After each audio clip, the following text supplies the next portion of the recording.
All right, welcome to week 5 in our study of the book of Job. Just to kind of remind you where we are in our series, we've talked about why study the book of Job.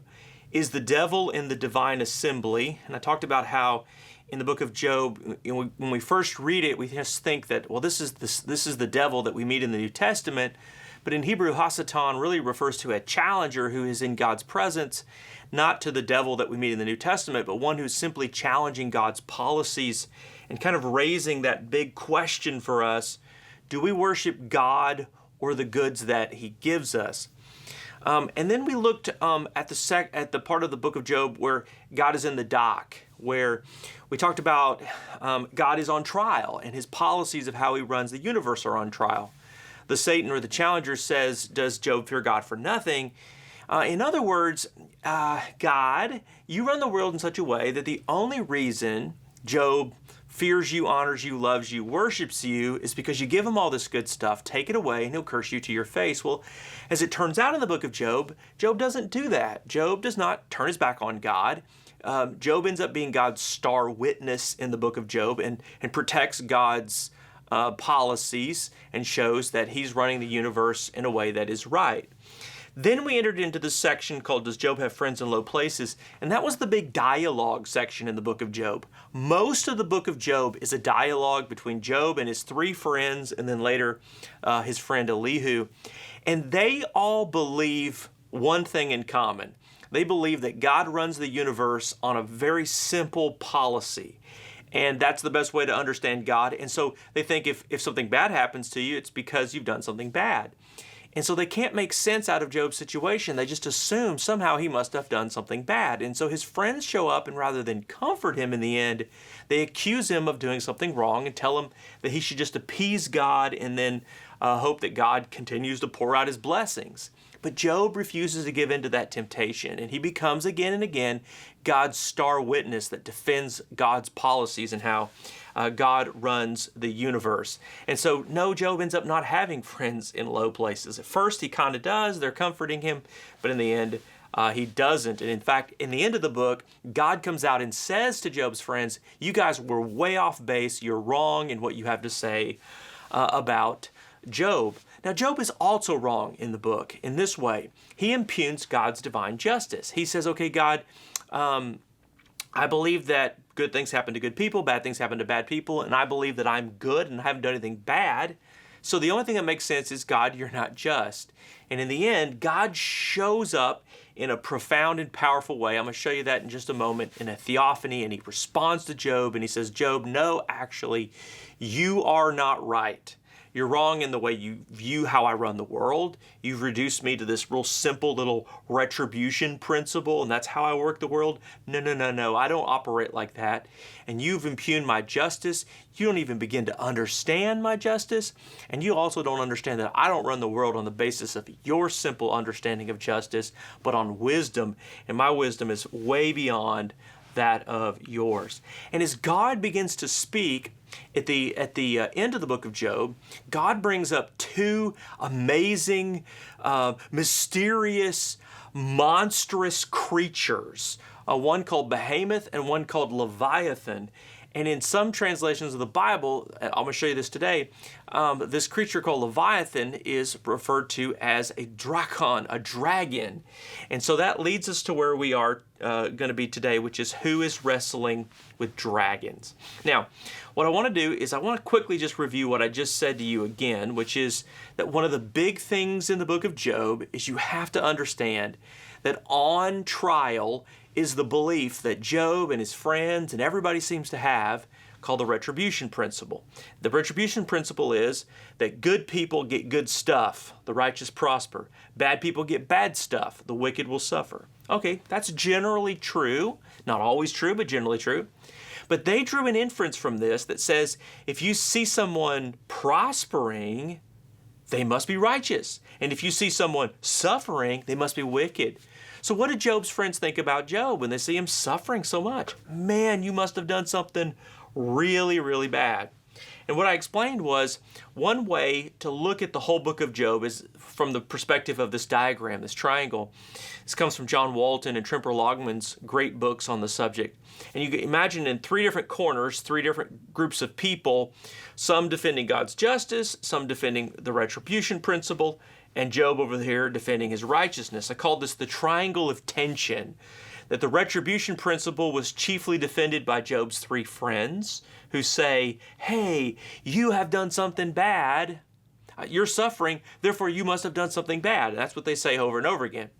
Job also believes that, but he also believes that he is very, very righteous, that he hasn't done anything wrong. And you know what? He's right. He's not done anything wrong. He's not suffering because he's done something wrong. And we know that.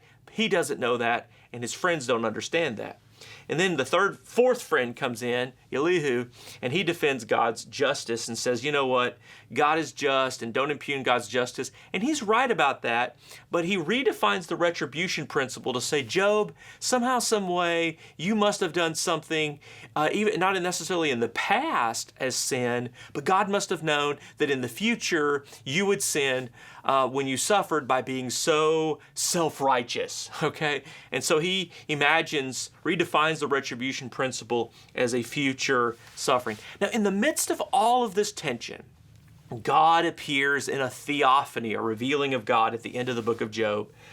This is William Blake's depiction of him appearing in the whirlwind and showing up and speaking in the midst of this situation.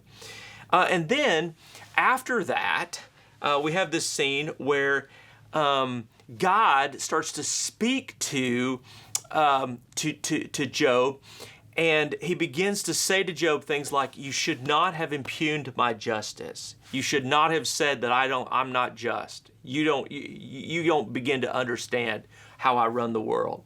And he gives two examples of monstrous kind of mythological, mystical kind of creatures, larger than life kind of creatures. Behemoth, that's depicted here, because in Hebrew the word comes from the word for cattle, and it means like it's a plural word for cattle, so it means like a really big land animal, the biggest land animal you can imagine. And then he speaks of Leviathan, a sea creature, a sea dragon, a monster that lives in the sea. And he refers to both of those. And I want you today to understand why God brings up these two creatures as we consider one of the most interesting and fascinating parts, I think, of the whole book of Job, and maybe of the whole Old Testament, and might even say of the whole Bible, which is the Bible talks about kind of these amazing creatures, larger than life creatures. In Job chapter 40, verse 15, he says, look at Behemoth. This is God speaking to Job. Look at Behemoth, which I made along with you, which feeds on grass like an ox. So Job, just look at this monstrous creature, this kind of unbelievable creature, and he begins to describe him, how he feeds on grass, and how he's so strong, and he has a tail that can sweep away cedars, and his bones are like tubes of bronze, and his limbs are like rods of iron, and he sits among the lotus plants, and he can hide down under the shadow of the lotuses and the poplars. And then it makes this statement. It says, a raging river does not alarm him. And it starts to describe the behemoth sitting there amid the Jordan River as it's just pouring out with water. And it says that the behemoth is secure, though the Jordan should surge around it. Can anyone capture it by its eyes or trap it and pierce it by its nose? One of the things that we're going to learn in the book of Job is that God wants Job to understand this massive creature standing amid the raging waters, but is unaffected, unabated, undeterred, because he wants Job to be like the behemoth. He wants Job to stand strong amid the storm of his circumstances, amid the turmoil that he is going through. Which again, as we talk today mostly about Leviathan, the sea dragon or the dragon, it brings up with this question, who is wrestling with dragons in the book of Job? And I want us to start by asking the question, are there dragons in the book of Job? Well, you can see in this picture, this famous painting of the sea dragon, the sea monster, that this is something that's really well known in the Bible because people have been drawing pictures of it for hundreds and hundreds of years. Job speaks of a monster that lives in the sea and refers to him with various names and titles. In chapter 7, verse 17, he speaks of a sea monster. In Hebrew, it's called a tanin. In Greek, the Greek Old Testament, what's called the Septuagint, is called a dragon. So there's a dragon that lives in the sea. I mean, we'd call that a sea dragon, right? In Hebrew, he's called a tanin. Job sometimes calls him Leviathan. Now that name is kind of really well known because it's used lots of times in the Bible. It's also used kind of in modern day terms to describe some kind of mystical kind of sea creature or whatever. But Job also refers to a sea monster named Rahab, not to be confused with the story of a woman in the story of the Israelite spies in the Old Testament. But in chapter 3, verse 18, and chapter 26, he talks about this sea monster, this sea dragon. And then in chapter 41, which is kind of where we are today, he talks about this Leviathan as a fire-breathing dragon. He breathes fire, smoke comes out of his nose, and this sort of thing. So let's walk through that real quickly, okay? So let's start with the sea monster dragon. I want to show you the passage. This is chapter 7, verse 12, where it says in the book of Job, "Am I the sea or the monster?" Tanin, that's the Hebrew. The Greek word is dragon. I'll show you that in just a second. "Am I the sea or the monster of the deep that you put me under guard?" And then, let me stop for a second and just say this. The Old Testament was written in Hebrew, okay? That was what it was originally written in. This is the translation from the Hebrew. It was translated in the 4th century into Greek, which was the Bible that Jesus and most of the people in the New Testament used and they were familiar with and quote from. And so it's very important. It's called the LXX or the Septuagint. So I'm giving you the Hebrew translation. I'm giving you the Greek translation up here. In Greek it says, "Am I a sea or a serpent, Greek word dragon, that you appoint a watch over me?" So the tanin is a dragon, a serpent of the sea. And this is one of the references. Here's the second one. I just want you to see. He is called a sea monster named Leviathan. It says, "May those who curse days curse that day, and those who are ready to rouse Leviathan." Now this is in Job chapter 3, and in Job chapter 3, this is Job's big lament. This is where he starts out by saying to his friends, that have come to comfort him, he says, "I curse the day of my birth. I wish I was never born." And then he makes this statement. He says, "May the people who cursed days," they're sort of like somebody who goes out and is not afraid to kind of poke the bear, we would say. They have a death wish, we would say. Like they're the kind of people who go out and just, throw rocks in the ocean and try to get Leviathan to come out. Or they're like magicians, wizards, sorcerers who would go out to the sea and they would call out Leviathan to come, not realizing that if he shows up, he's going to wipe you out. He's going to kill you. It's bad news for you. And so may those who curse the days curse that day, those who are ready to rouse Leviathan, means that Job is understanding that there is a monster that lives in the sea. In the Greek, this is the LXX, translation here is called the LES, which is the Lexham English. Septuagint, may he who curses that day curse it, he who is about to subdue it, the great fish. Katos is the word in Greek. It's the same word, by the way, used for Jonah when he gets swallowed by, it says in some translations, a whale or a great fish. It's actually the word katos, which is this monstrous creature that lives in the sea. As I said already, the sea monster dragon is also called Rahab. And so it says, this is the New American Standard translation of Job 26. "With his power he quieted the sea, and by his understanding he shattered Rahab. By his breath the heavens are cleared, and his hands has pierced the fleeing serpent. Here the book of Job is talking about some sea dragon, some sea monster that God has brought under his control, that God has been able to tame, that God has been able to deal with. And this is the translation again from the Greek. By power he hindered the sea, and by understanding he laid low the sea monster, Kados. And the barriers of the heavens fear him, and by a command he killed the rebel serpent, the dragon. So what we're seeing here in the book of Job is a pattern of the book referring to this sea dragon, this creature that lives in the sea. And then finally, the one that we're focusing on today, Job 41, where God comes out of the storm and appears to Job, and he talks about Behemoth and says, hey, I want you to basically be like Behemoth. He also describes Leviathan. But Leviathan isn't just any old creature. He is a fire-breathing dragon. Look what it says in verse 18. Its snorting throws out flashes of light. Its eyes are like the rays of dawn. Flames stream from its mouth. Sparks of fire shoot out. Smoke pours from its nostrils as from a boiling pot over burning reeds. Its breath sets coals ablaze, and flames dart from its mouth. And so you get a real strong sense here that God is talking to Job about a fire-breathing dragon. So just to kind of pull all this together real quickly, kind of hold this whole thought together before we move on, is a couple things. One is that we see in the book of Job that there are sea monsters. Some are named Rahab and Leviathan. Some can breathe fire.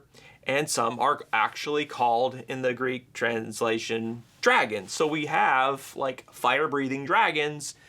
And so when we're asking the question, who's wrestling with the dragons, in the book of Job, one of the things that's being talked about is this. Like, God can handle the dragons. Job, you can't handle the dragons. And that begins to help us understand their purpose in the book a little bit. But let's go on with another question. What are these creatures? At this point, you may be saying to yourself, why in the world are we talking about this? Like, where did this even come from? Who even knew this was in the Bible? Well, there are three theories as to what these creatures, these sea monsters, and even the behemoth really are. The first theory is that they are actually, and this came out of the 1800s when people didn't really believe, the Enlightenment was happening and people were always looking for natural explanations for things and they didn't really want to believe in anything supernatural. So when they would read the Bible, they'd always read something and try to explain it away, like, oh, there's got to be a natural explanation for this. And so really, these aren't like fire-breathing dragons or whatever. Actually, the creature that lives in the swamp is a Nile crocodile, or a hippopotamus. But the problem is, as you'll learn, is that Leviathan breathes fire. Leviathan has many heads. I'll show you that in a minute. The hippopotamus, unlike the behemoth that has a big old tail, hippos don't have really big tails. And so human explanations to try to describe these creatures as known zoological features has shown to be an unsatisfying explanation. So others have tried to explain them as extinct creatures like dinosaurs, like the Brontosaurus or the T-Rex, imagining that they're one of these or both of these creatures being described here. And obviously there's a lot of problems with that. One is that dinosaurs and humans, from what we know from science, did not live together at the same time. And we know of no existing dinosaur that lived in recorded human history. So the idea that these could be extinct dinosaur-like creatures that were roaming around in the biblical world doesn't seem to be a very likely explanation. The most likely explanation has been that these are what are known as chaos creatures. And if you go all the way back to the beginning of the Bible, the book of Genesis, God created the world. And one of the things that we're told is that when God created the world, everything was not in order. That God ordered the world and that he pushed chaos out and he brought order in. And in the Genesis story, we are told about how God was a part of dealing with these chaos creatures. These are powerful creatures. They're neither evil nor good. They're just powerful. And basically only God can handle them. Now, it's not just the Bible that talks about these kind of creatures. In the writings of the culture of the ancient world, what we call the ancient Near East, there were many cultures, religions, stories about creatures like these. For example, this drawing here, this inscription here depicts I think it's a seven-headed dragon. And this is kind of the art version kind of that story. This is a multi-headed creature, sometimes referred to in an ancient language called the Ugaritic language by the name Litan.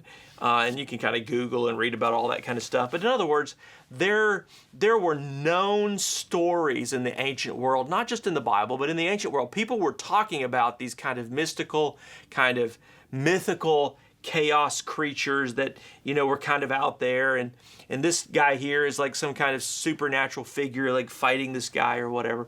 So it seems like the best explanation for what these creatures are is that they are what can be called chaos creatures. They are creatures that come in and they make it hard for God's created world to run as it should.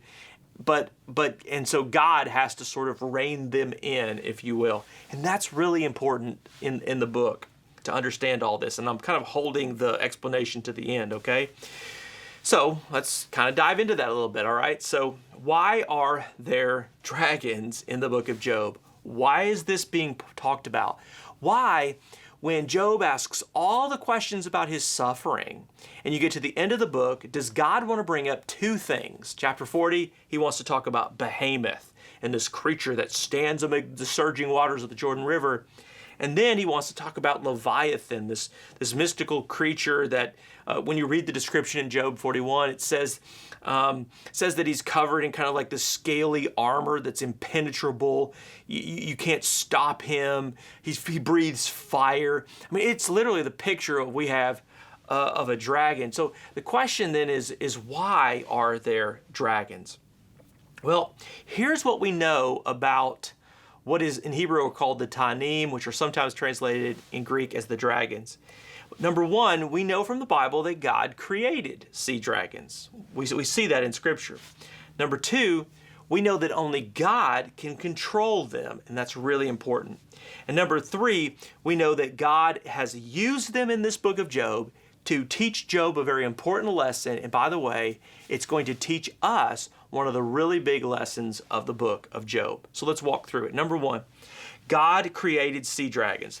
Where? Where does it say that? Genesis chapter 1. Genesis 1 is the creation story. It says, and so God created the great creatures. Hebrew, tanin, that's that word. Tanin, these great sea monsters. God created great creatures of the sea, and every living thing with which the water teems and moves about in it, according to their kinds, and every winged bird according to its kind, and God saw that it was good. Now this is the equivalent, tanin, of the Greek word, as I said before, dragon, sometimes translated katos, that's that other word for the sea monster. Number two, only God can control these powerful creatures. Psalm 74, this is the psalmist that says, it was you, God, who split open the sea by your power. You broke the heads, notice plural heads, of the monster Tanin in the waters. Multi-headed dragon we got here. It was you who crushed the heads of Leviathan and gave it as food to the creatures of the desert. Very, very interesting. Now, all of this is for a reason. God is using these creatures, Behemoth, first of all, to tell Job something like, hey, stand amid the waters like the Behemoth. And he's also using the story of Leviathan, this creature. Because Job, God is using him to teach Job that he is unable, Job is unable to understand and respond to God and his policies. One of the things that God is trying to bring across to Job, okay, is he's saying, look, Job, you have spent so much time questioning my justice. You have spent so much time questioning how I run the universe. But Job, you can't handle Leviathan. You can't handle this dragon of the sea. You can't even comprehend his power and his strength and fierceness. But Job, I made him and I can control him. Listen, Job, you cannot begin to understand my power. You cannot begin to understand all the things that I'm capable of. And yet you in your small, human, finite, tiny little human brain are questioning me.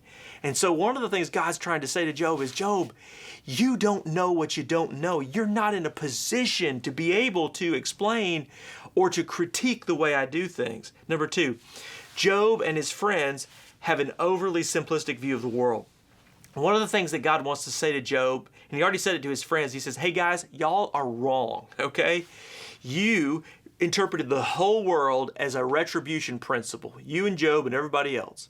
And you have simplified the way God runs the universe down to a very simple principle.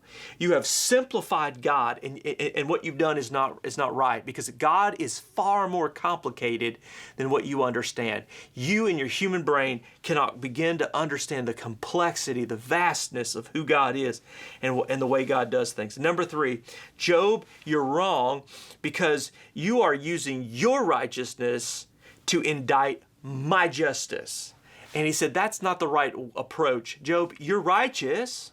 You got nothing there's nothing wrong with your righteousness, but you can't use your righteousness to say that my justice is wrong. Actually, it's you, Job, whose understanding is limited. And if you can't comprehend the Leviathan and you can't stand like the behemoth, how are you going to understand me? Now, all that to say, what are we supposed to do with these two powerful examples in the book of Job for our lives? Two things here. One is that God actually really wants Job to consider the example of behemoth. Go read chapter 40 and you'll see that God says to Job, look at the behemoth. Look at this mighty creature that stands among the raging waters of the river Jordan. And you know what? Doesn't even seem to be affected by it. He's big and powerful. He just stands there and the waves and the water go. God is saying, Job, that's what I want you to be like. As you face the hard things of your life, as you face the struggles of your life, I want you to stand firm. I want you to stand strong amidst it, like the mightiest land creature that exists on the earth. I want you to stand firm amid this and not even be affected by what's going on. Secondly, God is wanting Job to know something really important. And listen, this is why the Leviathan matters. Because Job and no other human being can tame the sea dragon. Nobody can tame the dragon, okay? It just cannot be done. But you know what? God can. God created it. God tamed it. God's got it in his hands. God's got it all under his control. And what God wants Job to know is that Job cannot tame Leviathan. But even more so, Job cannot tame God. You can't put God under your microscope. You can't say, okay, this is the way God works and I'm going to reduce God down to this really simple proposition and God, this just doesn't work. Oh, no. God can't be put underneath that microscope because you and I cannot begin to understand God any more than we would be able to go out and tame the mightiest creature in the sea. So there's two things here. Number one, don't try and tame God. And number two, trust and respect God. And that is the message of the book of Job, actually. And one of the things that's great about Job is that he never curses God.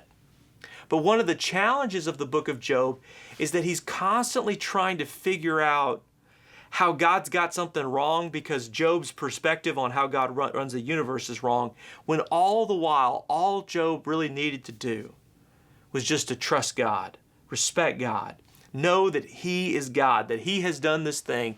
And all Job needs to do is stand in his own righteousness, stand in his own faith, undeterred by what's going on like the behemoth, and trust the God that can make sea dragons and defeat sea dragons and can bring order and peace in his life.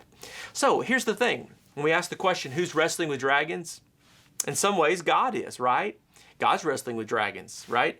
Because God overcomes, he creates, and he defeats them. Who else is wrestling with dragons? Well, Job is kind of wrestling with dragons, right? But he's no match for the dragon, and he's no match for God. Who else is wrestling with dragons? We are wrestling with dragons. And in our life, the question for us is the burning question of this whole book, which is, do we fear God for nothing? Do we worship God for nothing? Do we worship God, really worship God, or are we after the goods that he can give us, the benefits that he can deliver to us? Do we really worship him no matter what? Or in the language that I used here, two things. One, do you trust him? And number two, do you respect him? Think about that, and I'll see you next time as we finish our study of the book of Job.